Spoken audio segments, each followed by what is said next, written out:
Halo, assalamualaikum warahmatullahi wabarakatuh. Berjumpa lagi dengan saya, Mas Rahma Fiu, sebagai guru kimia kalian. Oke, pada hari ini kita akan melanjutkan materi mengenai larutan elektrolit dan non-elektrolit. Oke, kemarin sudah saya tugaskan kalian untuk membuat praktikum secara mandiri di rumah. Jika nanti memang ada kendala atau mungkin ada sesuatu hal yang memang kalian belum bisa, silahkan bisa PC saya atau mungkin bisa WA pribadi saya, begitu.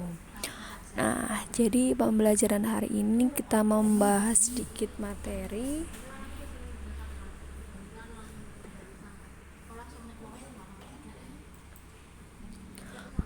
kita akan membahas materi mengenai hubungan larutan elektrolit dengan ikatan kimia.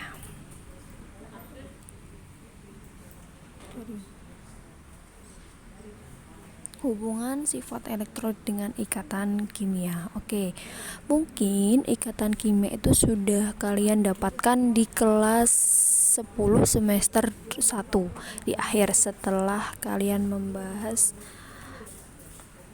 mengenai senyawa atom dan lain-lain. Nah, itu ada ikatan kimia. Oke, mungkin kita akan flashback sedikit pada semester 1, apa sih ikatan kimia itu ada berapa gitu ya. Oke, jadi ikatan kimia itu ada dua berdasarkan ikatannya. Ada namanya ikatan ion dan ikatan kovalen. Oke ya, ada namanya ikatan ion dan ikatan kovalen. Oke, lihat lagi, ikatan ion tuh yang seperti apa? Ikatan ion itu terdiri dari unsur logam dan unsur non logam. Nah, sedangkan ikatan kovalen terdiri dari unsur non-logam dan unsur non-logam. Mungkin kalau kalian di rumah punya SPU itu apa ya? Sistem periodik unsur, mungkin ya. Di toko-toko buku atau mungkin di menara atau mungkin di lain itu banyak banget yang jual SPU tersebut. Nah, di situ kan kalian bisa lihat tuh ada yang perbedaan warna, biasanya tuh yang unsur logam warnanya biru, unsur non logam warnanya pink, atau mungkin ya ada beberapa yang kayak gitu. Nah, itu unsur logam biasanya tuh dimulai dari golongan 1A sampai nanti golongan B yang bawah. Nanti itu ada kayak sekatannya kayak gitu. Biasanya kalau golongan non logam itu terdiri dari golongan 7A, O, N dan lain-lain. C itu adalah unsur non logam. Nah, kita ingat lagi. Nah, senyawa atau ikatan ion itu terbentuk melalui ikatan ion. Contohnya ya seperti saya bilang tadi, antara logam dan non logam. Nah, di sini misal ada contoh NaCl, berarti Na ini ke NaCl, atau dia terdiri dari Na itu golongan 1A, Cl golongan unsur halogen atau 7. Nah, ini membentuk namanya senyawa ikatan ion. Nah, sebagian besar berasal dari garam. Ya, kenapa? Karena memang rata-rata senyawa ion itu merupakan senyawa elektrolit, di mana dia akan, namanya senyawa ion ya, dia akan membentuk menjadi ion-ion. Pada dasarnya larutan elektrolit itu dapat menghantarkan arus listrik karena dia terionisasi secara sempurna. Nah, makanya senyawa ion ini dia termasuk dalam larutan elektrolit. Nah, kembali lagi ke senyawa kovalen. Nah, senyawa kovalen itu ada yang polar dan non polar ya. Nah, kalau senyawa kovalen itu senyawa melalui ikatan kovalen bersifat polar atau memiliki perbedaan keelektronegatifan yang besar antar atom yang lainnya. Nah, biasanya senyawa kovalen ini karena kovalen antara non logam dan non logam itu biasanya dia terdiri dari asam dan basa. Seperti contoh HCl asam kuat, NaOH basa kuat, H2SO4 asam kuat, H3PO4 asam kuat, terus HNO3 asam kuat, PaOH 2 kali basa kuat. Nah, itu contoh-contoh dari senyawa kovalen gitu. Oke. Nah, Selanjutnya,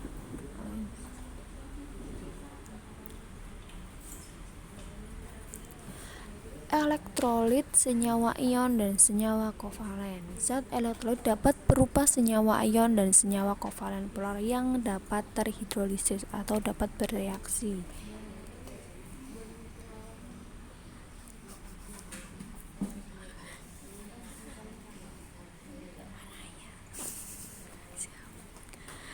Nah, ada dua kriteria di bawah situ. Ada satu, semua senyawa ion termasuk dalam zat elektrolit. Kenapa? Karena akan terurai menjadi ion-ion pada dasarnya kayak tadi ya, bahwasanya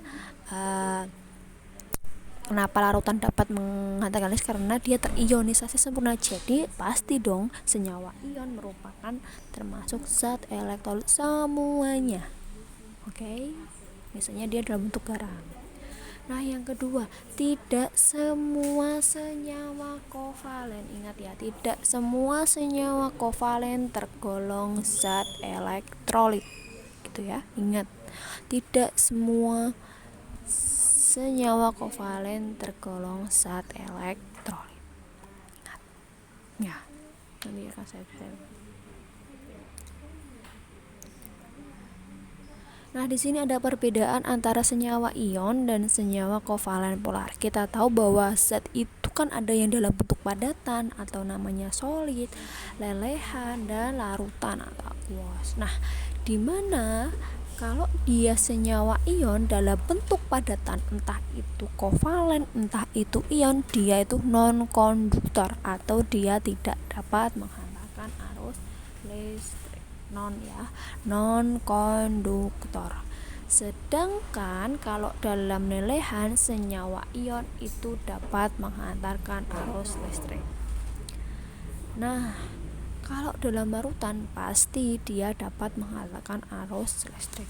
Biasanya soal itu ada misal lelehan NaOH, lelehan KOH, lelehan ini padatan NaOH. Nah, itu biasanya terjebaknya di situ. Ingat, di situ ada kata-kata padatan, lelehan, dan larutan. Kemudian dua, senyawa kovalen. Sedangkan kovalen itu yang dapat menghantarkan arus listrik hanya dalam bentuk larutan. Ingat ya, hanya dalam bentuk larutan. Dia tidak bisa lelehan, padanya dia tidak bisa menghantarkan arus listrik. Dia hanya dalam bentuk lelehan. Ingat? Oke, ingat ya, catat itu. Oke, nah selanjutnya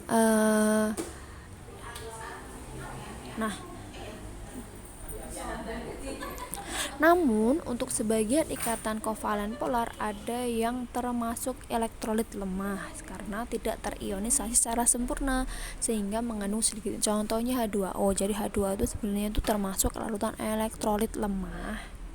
Kemudian ada NH3 juga, karena CH3COH atau dia termasuk asam lemah kan. Terus dan untuk ikatan kovalen nonpolar, ingat ya, beda. Ada kovalen terdiri dari kovalen polar dan nonpolar. Mungkin kalian bisa buka buku pada semester lalu. Kovalen polar tuh yang kayak gimana sih, kovalen nonpolar tuh kayak gimana, mungkin sudah dijelaskan sama Pak Roni atau mungkin sama guru lain.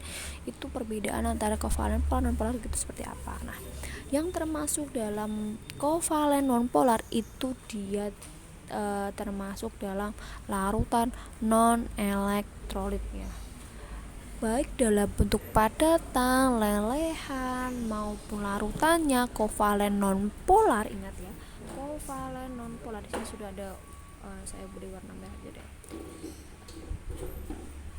Ingat ya, kovalen nonpolar dia itu termasuk ke dalam namanya larutan non-elektrolit, baik padatan, lelehan, larutan itu termasuk dalam larutan non-elektrolit. Pokoknya kalau non berarti ya non.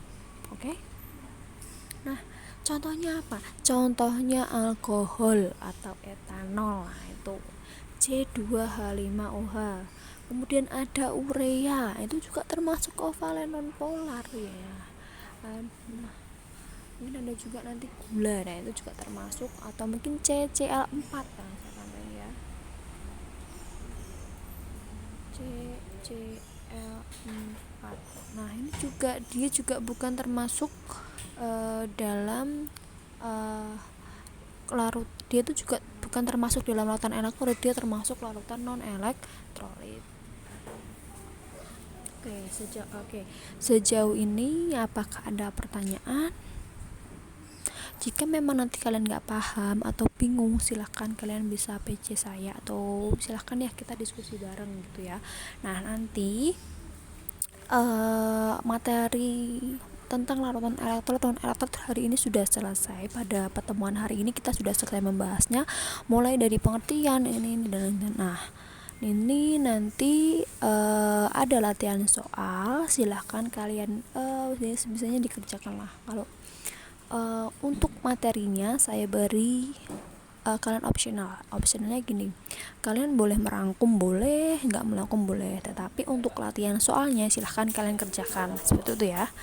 Untuk rangkumannya saya berikan opsional, kalian boleh mencatat juga boleh, enggak juga boleh, terserah, yang penting materi ini kan masih kalian bisa belajar gitu ya. Nah untuk latihan soalnya silahkan kalian kerjakan, boleh pakai soal yang lebih baik, kalau enggak ya nggak apa-apa, misal tulis 1 A B C dan lain-lainnya, karena ini memang soalnya pilihan ganda kayak gitu.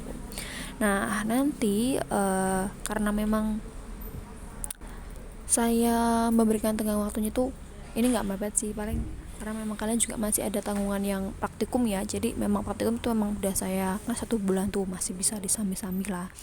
Nah ini nanti mungkin latihan soal, untuk latihan soal nanti kalau biasanya tuh kan habis pelajaran itu kan, habis materi itu kan biasanya ada ulangan harian. Nah ini sebagai latihan soal aja, jadi mengingat-ingat lagi pada materi-materi sebelumnya mengenai larutan elektrolit. Nanti untuk ya targetnya paling minggu depan sudah kita mulai untuk ulangnya.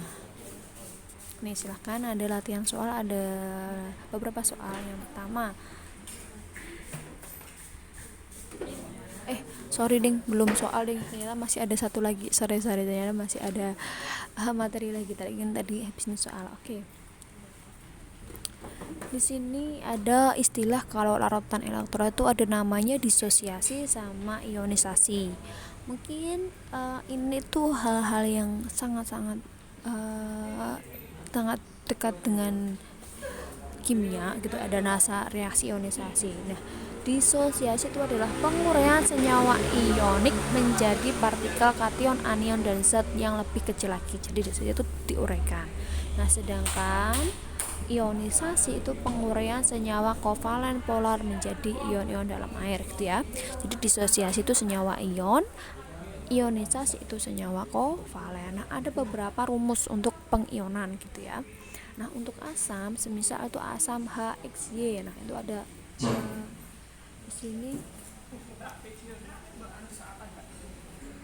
Oke, jadi di situ ada rumus-rumus pengionan pada asam, basa, garam, dan lain-lain. Nah di sini kalian bisa lihat itu ada asam, semisal asam HCl gini ya, HCl akan menjadi hanya di sini berapa, hanya cuma 1, berarti menjadi H plus ditambah Z-nya apa, Z-nya itu Cl, berarti Cl min.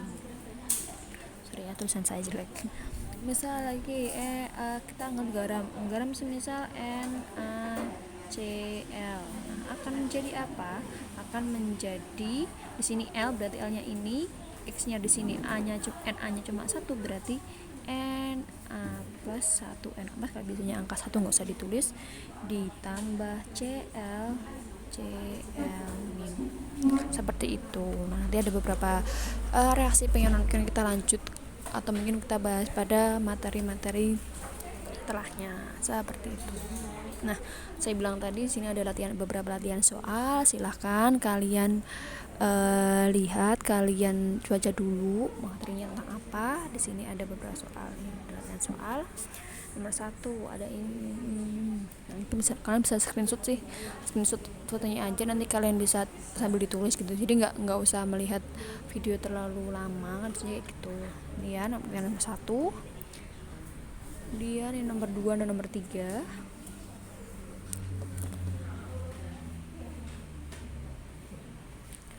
Kemudian ada nomor 4 dan nomor 5.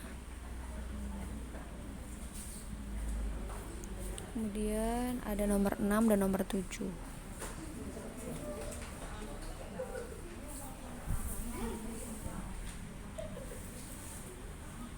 Nomor 8 dan nomor 9.